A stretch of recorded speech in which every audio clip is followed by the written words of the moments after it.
So ಒಬ್ಬೊಬ್ಬರದ್ದು ಒಂದೊಂದು ಕತೆ ಅಂತ ನಾನು ಆಗಲೇ ಹೇಳ್ತಾ ಇದ್ದೆ. ಅಪಘಾತದಲ್ಲಿ ಸಾವನ್ನಪ್ಪಿದ ಅಯಾನಲ್ಲಿ ಅವನು ಕೂಡ ಒಬ್ಬನೇ ಮಗ. ಅವರ ತಂದೆ ತಾಯಿಗೆ ಇದ್ದೊಬ್ಬ ಮಗನನ್ನು ಕಳ್ಕೊಂಡು ತಾಯಿ ಪಾಪ ಆಕ್ರಂದನ ಮುಗಿಲು ಮುಟ್ಟಿದೆ. ತನ್ನದೇ ಕಾರ್ನಲ್ಲಿ ಸ್ನೇಹಿತರ ಜೊತೆ ತೆರಳಿದ್ದ ಅಯಾನ್ ಅಲಿ, ಅವನದೇ ಕಾರು ಅದು. ಕೇರಳ ಮೂಲದ ವ್ಯಕ್ತಿ ಈತ ಅಯಾನ್ ಅಲಿ. ಈಗ ಆಸ್ಪತ್ರೆ ಬಳಿ ಅಯಾನ್ ಅಲಿ ತಾಯಿ ಅವರ ಆಕ್ರಂದನ ಬಾಡಿ ನೋಡೋದಕ್ಕೆ ಅಂತ ಬಂದಿದ್ದಾರೆ. ಯಾರಿಗೆ ಗೊತ್ತಾಗುತ್ತೆ ಹೀಗಾಗುತ್ತೆ ಅಂತ. ಅವನದೇ ಕಾರಂತೆ ಅದು. ಫ್ರೆಂಡ್ಸ್ನನ್ನೆಲ್ಲ ಕರ್ಕೊಂಡು ಹೋಗ್ತಾ ಇದ್ದ. ಮೋಸ್ಟ್ಲಿ ಆತನೇ ಡ್ರೈವ್ ಮಾಡ್ತಾ ಇದ್ದ ಅಂತ ಅನಿಸುತ್ತೆ. ಟೋಟಲಿ ಇದೊಂದು ನಿರ್ಲಕ್ಷ್ಯದ ಅಪಘಾತ. ಅಪಘಾತದಲ್ಲಿ ಕಾರಲ್ಲಿದ್ದವರು ಒಬ್ಬರೂ ಬದುಕಿಲ್ಲ. ನೋಡಿ ಪಾಪ ಅವರ ಅವರ ಅವರ ನೋವನ್ನು ನೋಡಿ.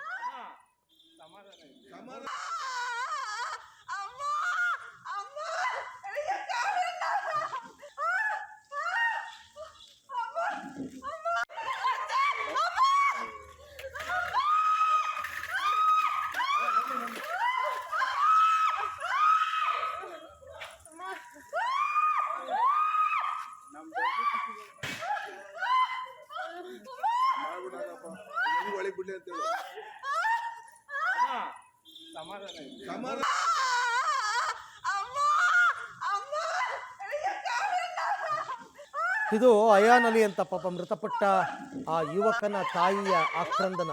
ಹಾಸ್ಪಿಟಲ್ ಹತ್ರ ಇವಂದೇ ಕಾರಲ್ಲಿ ಹೋಗ್ತಾ ಇದ್ದಿದ್ದು. ಫ್ರೆಂಡ್ಸ್ನೆಲ್ಲ ಕರ್ಕೊಂಡು ಹೋಗ್ತಾ ಇದ್ದ. ಬಟ್ ಜವರಾಯ ಹೊಂಚು ಹಾಕಿ ಕಾದಿದ್ದ ಆ ಸಂದರ್ಭದಲ್ಲಿ. ಆಕ್ಸಿಡೆಂಟ್ ಈಸ್ ಅನ್ ಆಕ್ಸಿಡೆಂಟ್, ಅಷ್ಟೇ, ಇನ್ನೇನೂ ಇಲ್ಲ.